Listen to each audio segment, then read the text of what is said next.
We are the nerds of a nation. We are the nerds of a nation. We are. One Piece, Chapter 36. After them! Hello, brothers and sisters of the Nerd Nation. I, as usual, am Jim, here to bring you another, hopefully insightful, maybe a little bit comedic, and slightly perspective, or my perspective at least, a review on the epic tale of One Piece. We ended up Volume 4 with the shit pretty much hitting the fan. There was all kinds of fighting going on. But basically the short and skinny of it is that Lady Kaya was run off into the woods with Django chasing close behind. Luffy and Zoro are trapped at the bottom of the slope with a cracked out Butchie and Captain Kuro in front of them, blocking their way. Usopp has been pretty banged up, pretty hurt. Nami is, I guess, is out cold again. But at any rate, that's kind of just the rundown on what happened. It was pretty action-packed the last few chapters, and hoping that things are going to kind of come to a head and wrap up over here soon. Also, Usopp's little pirate crew minions, Pepper, Onion, and Carrot, were the ones that actually were directed by Usopp to take Lady Kaya and get the hell out of there, so she couldn't be hypnotized and ultimately killed by Django. So our tale starts off over here, and probably the only slow page or two is the first couple, and it's the three minions running with Miss Kaya through the woods, and they're like, "Hey, do you see him? I think we lost him." And they know the woods like the back of their hands. Django has never been here before, and regardless of what he is, as far as a tracker or whatever the case may be, I don't know what his background is. They have the clear advantage because they know where they're going. Now, their disadvantage is that Mistress Kaya is sick, so she's not exactly jogging around back there running at full speed. So they're going to obviously have to use the cover in the forest, sight lines and things like that they can break up. So in the next page, though, all of a sudden, they think that they're kind of cooling in the clear, and you see Django on kind of the outskirts of the forest, and he's like, where the hell did they go, the little brats? And then all of a sudden it flashes back to them, and you see like, and whizzing sounds over their shoulders, trees getting cut down. Django's got those discus blades or whatever he calls them, the throwing star like things. Well, they call them throwing stars, but they're round. And he's just slicing shit down. He's just trying to clear himself some sight lines to maybe see where he can find them. So they go and obviously oh my god, we gotta go, and they run deeper into the forest. It then goes back to Luffy and Zoro and Usopp, who, like I said, is pretty heavily wounded. He's certainly taken a beating, and Kuro and Butchie, kind of in their way, and Kuro's pretty much just like, yeah, Django's gonna kill them, and he's taunting them, and he's like, hey, go save him if you can, if you can get past us. So Usopp is certainly upset, and he calls him a monster, and he basically says to Kuro, he's like, what the hell, you lived there for 3 years, and I mean, you have to have some kind of compassion or caring in your heart for her. Do you not care for her at all? And Kuro says, not 1 ounce. He says, once I enact my plan and kill her and take her fortune and assimilate back in with the town, then I'll give her thanks, but not until then. So Usopp's clearly pretty pissed off about that. And we know that the shit's about to go down. So Zoro then goes and he's like, all right, listen, enough of this stuff, man. And he's going to go and start fighting to try to get up the hill. And Butchie basically stands in front of him. And him and Butchie start tangling, and he tells him, he says, listen, I told you once to get the hell out of my way, and he nails him, whap, and hits him with the sword, whap, and then he body slams his fat ass. And remember, Butchie's all cracked up too, man. He's been hypnotized, and he's got that mentality of somebody who just won't stop coming at you. But so he gets pretty much pile driven into the ground by Zoro, and then him and Luffy are kind of like, all right, we're gonna get going, or they think at least they've gotten past the first task. Butchie then gets back up and comes at Zoro again, right?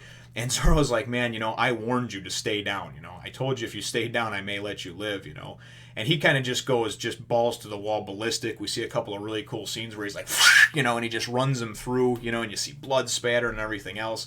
He puts him down, And then basically the compressed version of it is that he then goes and grabs Usopp, because Usopp now has tried to get up, and he's like, and just prior to that he tried to get up and he's like, I'm gonna go after them, you know. And I don't know what happened to him, if he was just weakened, if he was tired or what, but or if he got hit, but basically he like fell to the ground, you know, with his ass sticking up in the air. The pirate crew's kind of making fun of him and chuckling. Luffy turns and says, "You laugh at my friend again, and I will kill you. You know, I will take your life if you laugh at him again." And but the bottom line here is that Usopp is in no shape to travel, but yet he still obviously is trying with his, and that's what I respect about this kid, man. You know, he's a man after my own heart. He's really quick with his tongue, and he just keeps going and going and going. Even if there's no hope, doesn't matter. He's coming at you. You know what I mean? Even if he's not the best, the biggest, the strongest, the smartest, he's coming at you. You know what I mean? Because he's got heart, and I like him. I like him because of that. I actually like him better than Luffy right now, only because Luffy's a little bit kind of directionally challenged. But that's just personal opinion, right? So Zoro goes and says, listen, he picks up Usopp, throws him over his shoulder, and says, Luffy, I'm going to go, now that Butchie's knocked out or whatever, he's out of the way, you take care of this ding-a-ling, you know, Kuro, and I'm going to go, you know, catch up with Kaya, protect her, and take out Django. You got a problem with that? And Luffy says, no problem, I'm cool, you know. So he goes, he goes starts charging up the hill, and then Kuro basically, he's got his claws pulled out, whoosh, and he's like, all right, who told you could come up my slope?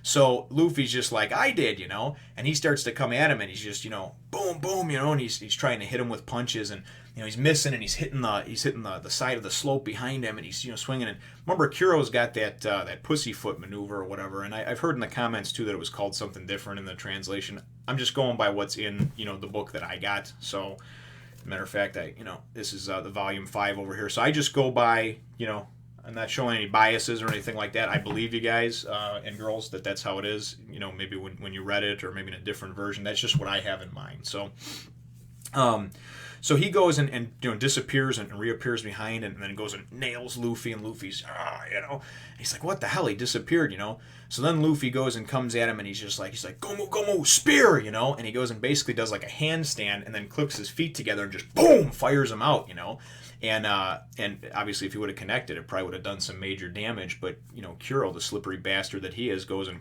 disappears again and reappears. So Kuro's just taking this all as a joke. Now Luffy goes, hey, whatever, and he's thinking in his head, it's fine. Zoro got away, he got up the slope, so we're cool.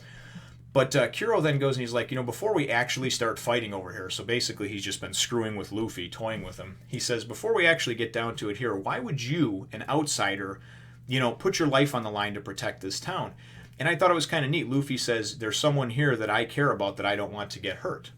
So whether that is Usopp that he has the allegiance to, or Kaya because she's sick and defenseless and he knows what happens, or a combination of them. And he's just basically a defender of the weak.